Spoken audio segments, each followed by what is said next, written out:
ladies and gentlemen. Welcome back to the Exceptional Conservative Show, live from the nation's capital. I'm your host, the Exceptional One, Ken McClinton. And, of course, our great guest this particular evening is none other than Shannon Wright. She is right for Baltimore, ladies and gentlemen. And she is not only right for Baltimore, but she's the GOP nominee for the general election as mayor of Baltimore City. What a tremendous honor and joy it is to have this young woman present with us. You all have a great feat to overcome before we get into a conversation regarding defunding the police. Okay. And that's reopening Baltimore. Now, across the country, the groups of individuals that suffered most from COVID-19 happen to be African Americans. And they suffered both ways, one economically, the other by public health. A large number of African Americans via population died from COVID-19. An even larger number lost employment, some permanently, through COVID-19. Most Americans earning less than $40,000. In fact, about 45% of them lost their jobs. Some jobs won't come back. And those jobs normally were geared towards low-skilled workers. I have to ask you here, what will Baltimore do under your administration to make certain that there is economic revitalization and employment for those who have the lowest skills? So I'm glad you asked that question. One of the things that I think we need to work on as a city is making sure that we do absolutely that, accommodate where we're at. So when you look at things like that, for example, if your memory can stretch back about a year, when before Congressman Cummings passed and he and President Trump were having their debates about Baltimore being rat infested and all that other good stuff, there were some issues brought to light about major cleanups needing I can't even speak tonight. Needing to be done in the city. One of the things that I would like to do is look at public works and see, first of all, a fiscal and performance audit to see where things are not working as well as they could, but get some people fully employed to actually clean up the city. That's number one. I think if we can start with some jobs, that would be a big benefit. We have one of the oldest, most aging and crumbling infrastructures in the city of Baltimore. I'd like to see some infrastructure repair work done. Now, ordinarily that would be a budgetary challenge, but with the revenue that the city has lost due to COVID, it's going to be quite a dance to be able to come anywhere near balancing a budget. But somehow we have to reprioritize funding to be able to get folks gainful employment that makes sense, not handout to do nothing, but I mean gainful employment that makes sense, and really start to rebuild our city. We were going in the wrong direction before COVID. Crime was still rising, schools were still failing, companies, individuals, jobs leaving. So we were already going in the wrong direction. Too much more of this, I suspect. A conversation of receivership could be a really realistic conversation for the city of Baltimore, and I don't want to see that happen. Exactly. That would be a mighty huge obstacle over 4 years to deal with a receivership. And my experience with dealing with the DC Financial Authority or the Control Board, I understand how difficult it is for a city to take back the reins after an enormous economic dismal performance. But in this regard, is there a role for private industry in this situation? Because there's some things that public works can do, but you have Mayor Lori Lightfoot who's begging Walmart and other major retailers not to leave Chicago after the riots. But Baltimore has been without true economic development across the city for some 50 some odd years. You're absolutely right about that. So, in terms of economic development, one of the things that I would like to do, there are resources at the table. The problem is that the leadership in Baltimore has allowed itself to be pigeonholed into failed partisan policies that do not work. And if they did, we wouldn't be in the situation that we are. So there's room for economic development, even though we're in an economic downturn. And I say that because Baltimore is one of those cities that has a very large population of low-income families. Because of that, we qualify and receive large amounts of funds from different agencies to be able to help those with the most need. Now, if we simply allow ourselves to put the very partisan politics aside for a minute, come out of the box, and think like grown folks, there are some economic development strategies that we could really use to be able to turn some things around the city immediately. Number one, HUD runs a SHOP program. Don't ask me exactly what the acronym means, but it is the part of the agency that funds Habitat for Humanity. Now, they have 4 major agencies that they use throughout the country to be able to do this program. Habitat for Humanity is one of them. They are given a certain amount of money. They are given a certain formula of projected value versus investment and what the turnaround should be. Now, that money is given as a grant. Habitat for Humanity puts some money in, they rehab a little bit, they get the families to work to do some more, and then they sell them at a profit. And that money does not go back to HUD, it stays with Habitat for Humanity to do whatever it is that they do. Now, we have a large supply of abandoned and neglected properties in Baltimore City.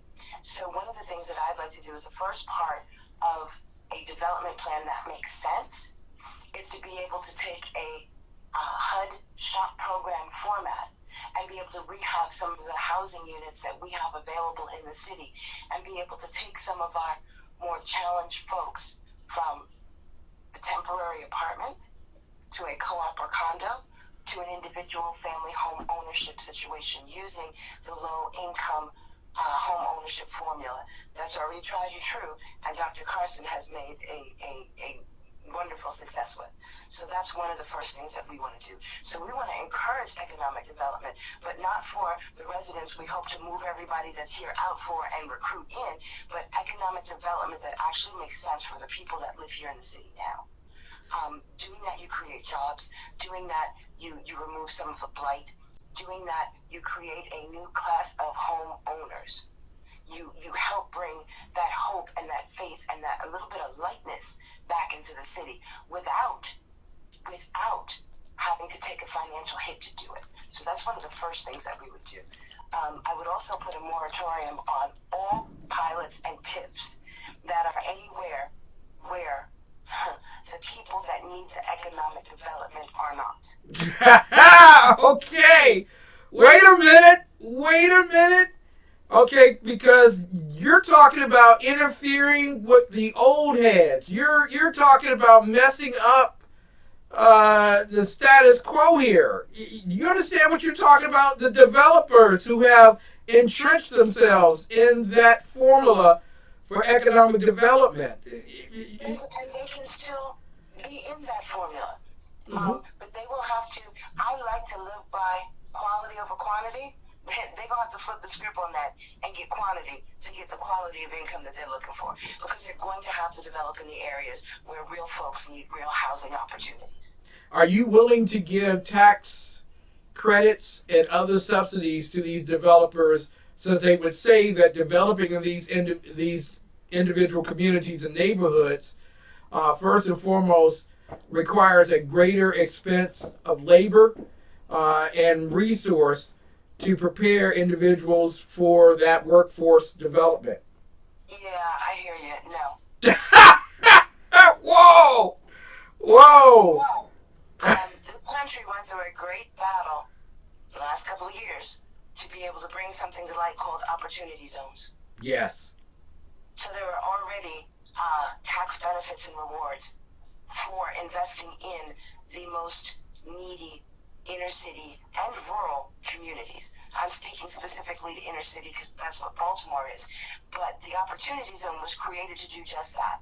Attract those development dollars and those investment dollars where they are absolutely truly needed. So no, I would not.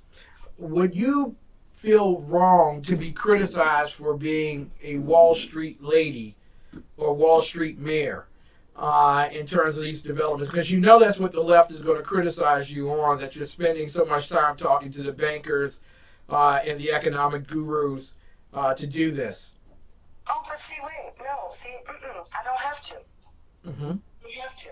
Because, see, unlike my predecessors, because I'm putting myself in that group, the last several administrations in the city have been a little bit too small and small-minded to think outside of the box. I don't have to spend a lot of time courting Wall Street. And anyone that knows me would know that couldn't be farther from the type of person I am. Now, what I do have to do is lobby in D.C. so that SBA, HUD, and Minority Business Development Association, all of which have headquarters offices in this city, challenge our current White House occupant, our President Trump, to put his money where his mouth is and create a pilot program, not a pilot tax program, but a pilot program on how to really rebuild our urban centers using Baltimore as that model. Because then I don't have to lobby anybody for anything. All right. Once it works, it can be recreated all across the country, because Baltimore is not an anomaly. Listen, Sheila Dixon, who ran for mayor, Sheila Dixon, the former mayor of Baltimore, who ran this time around for Baltimore, basically examples the amount of corruption there is right now in the city. Someone who's already pled guilty to embezzlement was bold enough to run again for mayor. Stephanie Rawlins Blake, who allowed the city to burn during the riots. And then Catherine Pugh, who resigned disgracefully from embezzlement as well. Not a great litany of women. What would make you different than those three? My faith in God, number one.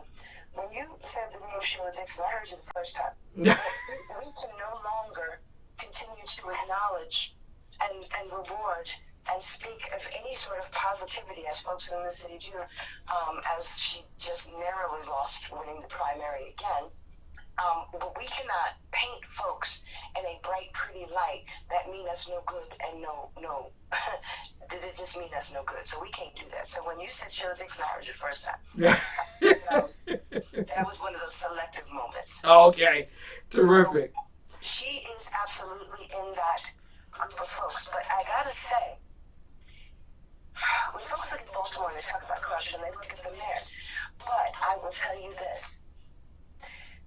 One of those networks who shall remain nameless because they don't cover, real candidates. Yeah. Did a story that said over 51% of the mayoral candidates in both parties on the ballot for Baltimore mayor had a criminal record. Okay? So you are breeding some stuff here and accepting some stuff here and tolerating and allowing some stuff here that I will not. That's number one. Mm-hmm. Okay? Mm-hmm. Number two. You know that phrase, just because they make it in your size doesn't mean you should wear it? Yes, I do. Yeah. Okay. So when you look at that, that means, although it may be the same thing in terms of female, Mm-hmm. it ain't all the same. Mm-hmm. And I'm not that. Well, that's great. I think that's absolutely wonderful. Got to get you here because I don't want to lose you before your time is up on our program, because you're a very busy woman and you're probably going to be making some brownies for me someday. That's when. But defunding the police. Brandon Scott sent a letter to the mayor, Charles Young, earlier this week, requesting that a committee be created and a decision made by November on millions of dollars to be cut from the police to be given to proactive organizations and agencies that can take the place of the police, virtually a Peace Corps or social workers going in the place of police officers. So I got to ask you this. Brandon Scott is in favor of defunding the police. Are you in favor of defunding the police? is that phrase? Oh, I got it. Do I look like Boo Boo the Fool? No, you don't. Okay. So I appreciate our rather young and still wet behind the ears city council president and mayoral wannabe having this bold, bright idea. However, if you are in a city that is arguably in the top 3 in terms of crime rates, and you are in a city that is very much democratic, which means you make no friend of the Second Amendment, and you defund the police, who are you going to call? Ghostbusters? Good question. Let's try and make some logic here. That is the type of short-sighted policy move that is created to garner sound bites that this city can no longer afford to tolerate. Period. Okay, well, Shannon, let me just go on the devil's advocate side. You know how great I am at that. There will be those who would say, well, listen, Shannon, you must be pro-police brutality. You must hate your own race of people if you want the police to take advantage of those individuals. Nobody said nothing about anybody taking advantage of anybody. Mm-hmm. But I will say this. In 2015, when we had our issues here in the city, and things got out of hand, and people were protesting the police, when stores got broken into and fired, said who'd they call? There you go. There you go. So it seems to me that to lightly cut around your nose to spite your face is one thing, but to blow the nose off your face is a really different thing, and we cannot afford to do that. We cannot. What has to happen, first of all, Baltimore City is operating under a consent decree, which means there are certain things that have to happen by law. And although I'm sure it does not say this in here word for word, defunding the police department is not an option. Yeah, and exactly. That is actually one of the bigger problems that we have in Baltimore. During this election cycle, I saw more would-be elected politician folk proposing all sorts of things to a rousing applause that wasn't even legal. So it seems to me, before you want to start spouting and espousing what you're going to do, you should at the very least make sure it is legal and feasible to do. And our leadership here seems to overlook things like the law. Exactly.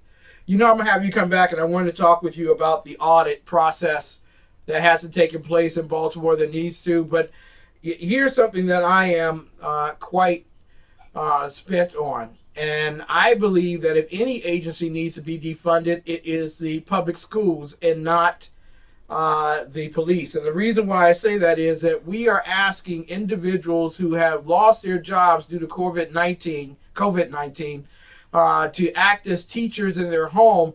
And now there are public school administrations around the country. I'm not too certain about Baltimore. I do know D.C. has recently done this. Sent a request home to parents asking if they would keep their children home 2 days out of the school week, or maybe send their children to school every other week coming in the fall. Literally, for the past 5 months, many of the poorest kids in America have not received the education that they are required to receive according to state laws. So are you in support of defunding the public education and giving opportunities, even if it's virtual learning, opportunities to parents through the charter experience? So, okay, going back to that whole legal thing, yes and no.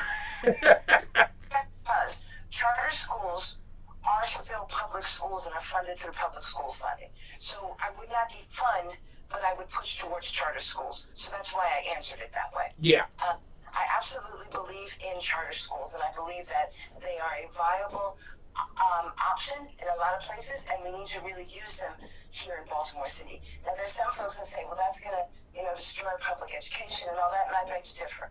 Now, what it will do is introduce a competitive spirit for the schools to get their acts together and get their curriculums together and be able to provide an opportunity and an atmosphere for us to turn out some of the best educated students in the city.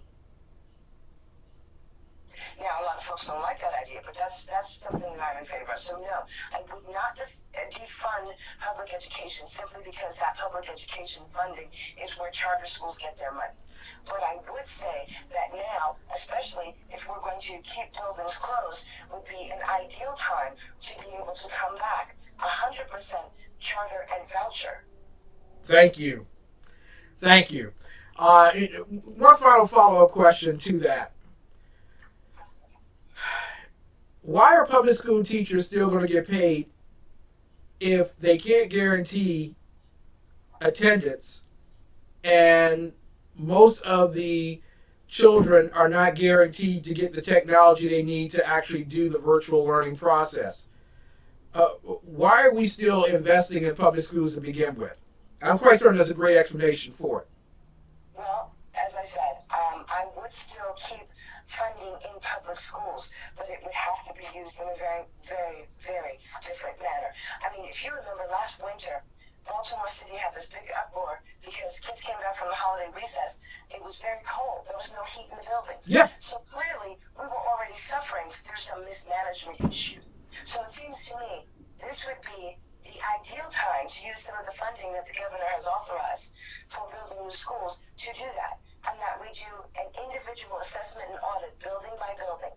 If you are able to prove that you can perform in that, and by that I mean educate our children, then your building will be allowed to be open. But in the meantime, since we will have many more students than actual schools in the city, ready either from a physical standpoint or an academic standpoint to rise to that occasion and challenge, then that's where you move to vouchers and you really up your game in terms of making vouchers available for parents. Would you make monies available to parents for having to take the responsibility of teaching their kids at home, thus neglecting their responsibility to find work? That's an interesting question. Mm-hmm. That's a very interesting question. Because otherwise it's slavery. So ordinarily, I would say no. Mm-hmm. I would say that it is that if we are really a Republican-minded group of folk, then it is not the government's responsibility to do that. However, in the state of Maryland, there are not entities that are licensed to provide public distance learning throughout the state. So in Maryland, I would really have to look at that. But again, it goes back to what I spoke of earlier about needing to do some infrastructure repair. There are parts of Baltimore City where even if you give children the technology, they won't be able to get the internet to do their work. Yes. Yes. We've still got completely above ground wiring. A lot of our housing complexes, saying that in a nice way, our housing complexes are made of materials that didn't have to worry about conducting Wi-Fi when they were built back when our grandparents were, young. Exactly. So getting them the actual technology is one thing, but improving the infrastructure in the city so that it works is another. Yeah. And I do believe that whatever the grown folks decide to do, staying in their little bubbles and boxes, the children should not have to suffer. And the only way we make sure they don't suffer is by offering opportunities for quality education now, not waiting until the city can get its act together. Yeah, because I'm going to be honest with you. Come September, when parents are looking to put their kids back into schools and the school system says that we're not opening out of fear of COVID-19, there are going to be a lot of parents who are upset because they're going to be forced to choose between a single mother either staying home and receiving public assistance in order to teach your kids, or in a two-parent household, one parent works and the other one has to spend the day at home teaching. That's not going to be a very good signal for Americans' kids. Listen, Shannon, how can people support your campaign? And can it only be supported within Maryland? What can people do to support you? Anyone that can hear this can support this campaign. And for those of you listening that have friends and family, even if they don't hear it, if you send it to them, they can support this campaign. Exactly. You can go to writeforbaltimore.com, writeformaryland.com. You have a choice. There are plenty of pretty little buttons and bells and whistles on that page to help separate you from your finances in order to support our city. There you go. Also, can I ask you one real quick question? Because Dave Milner is in the chat room. He has a very good question here. Would you be willing to organize a distance learning agency and make it work to license individuals within the state?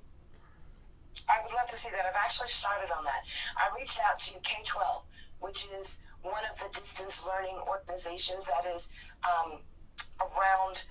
throughout many parts of the country. They're just not here in Maryland, not for tuition-free public education. And I've already reached out to them to see what can we do to change that. What can we do to get them licensed here? Or how do we form a cooperative agreement with some of our neighboring states that do have that sort of agreement already with them? Exactly. So I'm actually working on that now. Exactly, like Pennsylvania.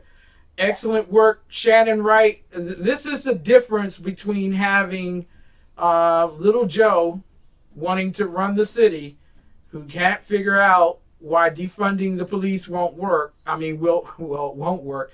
And having a mature individual to take the reins of the city and do with it what needs to be done to make it holistically better off. Shannon Wright, Wright for Baltimore, ladies and gentlemen. Make certain that you find her on the internet, and we will also make certain that you're able to click on her website from the YouTube channel that we will be showing this particular video on. You'll have that record, and she'll be able to share it amongst her friends and family as well. Ladies and gentlemen, thank you all so much for tuning in with Shannon Wright. We will be back with more of the best in urban conservative talk after these messages.